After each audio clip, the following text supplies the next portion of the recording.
Krishna Sanghavi is here, and now I'll start our discussion with a very topical point. I have a juicy point to start the discussion with. Krishna, I know you don't talk technicals, you're a fundamental asset allocator, but just such an interesting point, Subodh left us with, that I'll just take that as a reference point.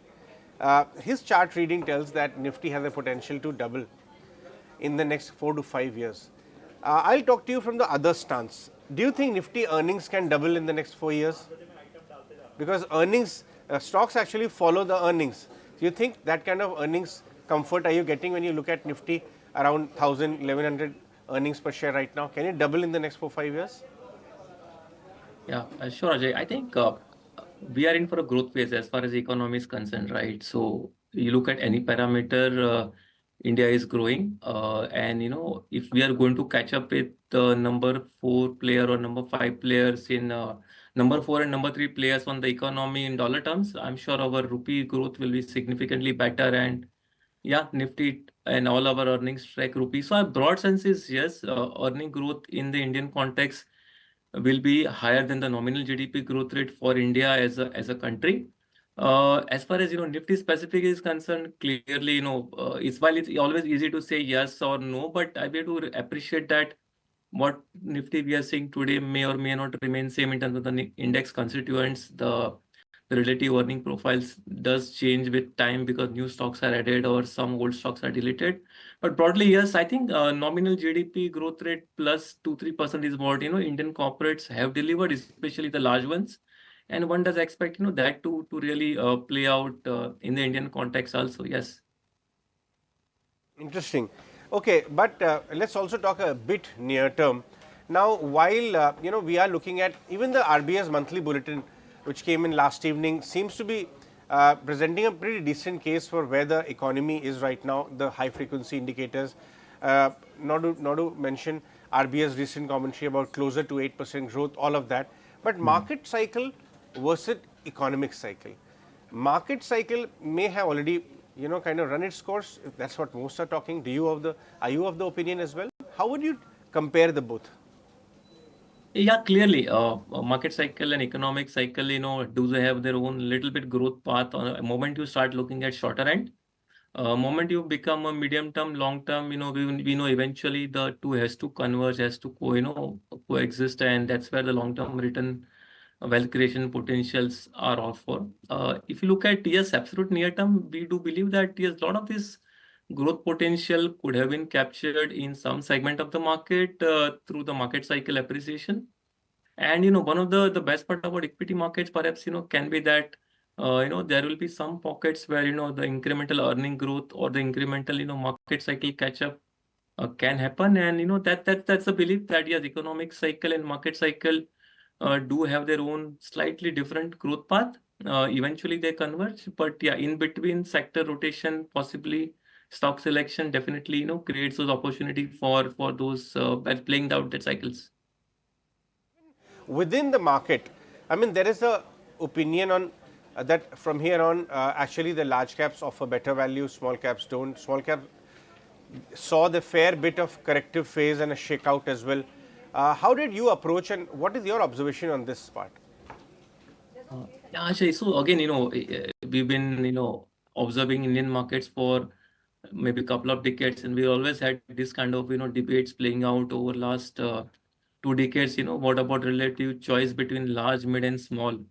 If you really think through, okay, there is, some sort of a challenge on large cap, mid cap, small cap valuation. Over time, we've realized that this number is always same. Uh, they have reasonably realigned to long-term return profile being similar.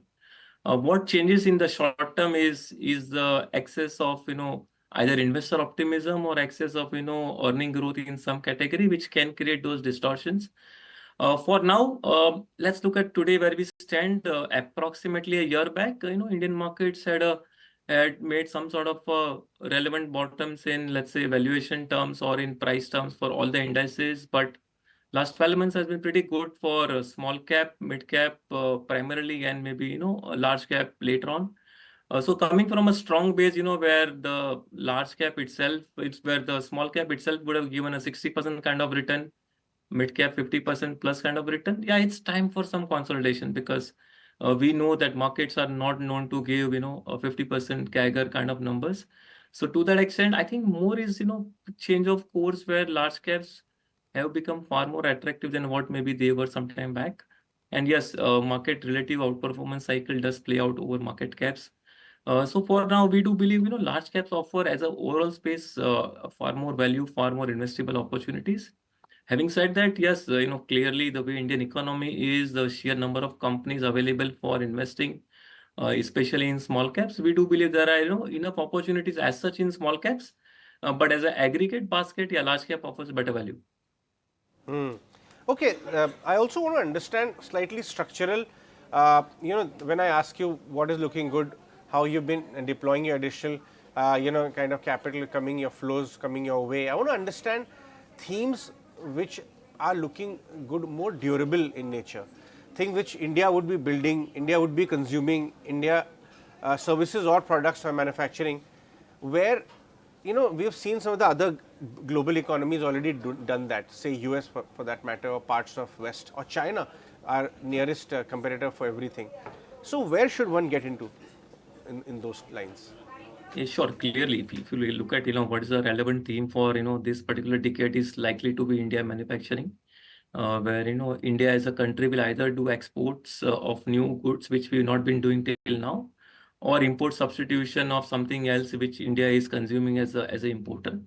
So moment you get into manufacturing, one immediate outcome is that India as a country will start, using all the factors of production, whether it's land, labor, capital, the traditional ones, or alternately you look at it, fuel, power and fuel, maybe metal, maybe something like petrol, diesel, and I can think of n number of variables which we will use. Our own ports will be used maybe far more than what we've been using till now. So I think the macro picture can be, a core economy related sectors can have a disproportionately higher growth vis-a-vis the previous decade as far as India story is concerned. Looking forward, if you really plot today's excess capacity available in some of these core sectors like power, like refining, like maybe steel, etc., and you really plot, next 3-5 years growth, you realize that somewhere India needs to start building capacities far ahead of time today because somewhere in let's say CY 27 or maybe CY 28 or perhaps CY 26, we might be running at full utilization of existing capacities, and that's where incremental capacity needs to come up. So one core theme can be uh, basic core economy sectors primarily, and the entire ecosystem eventually which does converge into, let's say, consumption, because finally end objective is employment for many Indians, which will promote consumerism. But yeah, for now I think the core economy theme looks far more dominant to play out. Interesting. Uh, Krishna, I want to get your thoughts on earnings because that is becoming a point of questioning. We've seen good earnings growth even in the quarter gone by, especially on margins front. But the view now emerging is that top line growth, because of improvement in base, also may become a bit of challenging. Do you see that is a bit of a worry and hence a challenge in coming quarters? Yeah, sure. I think, yeah, the FY 24 has been far more favorable on margins front. Again, as a macro picture, India as a country, we've seen a lot of benefits of digital efficiency coming into everything, including government finances, including corporate world where infrastructure improvement, etc., is playing out through, margin improvement.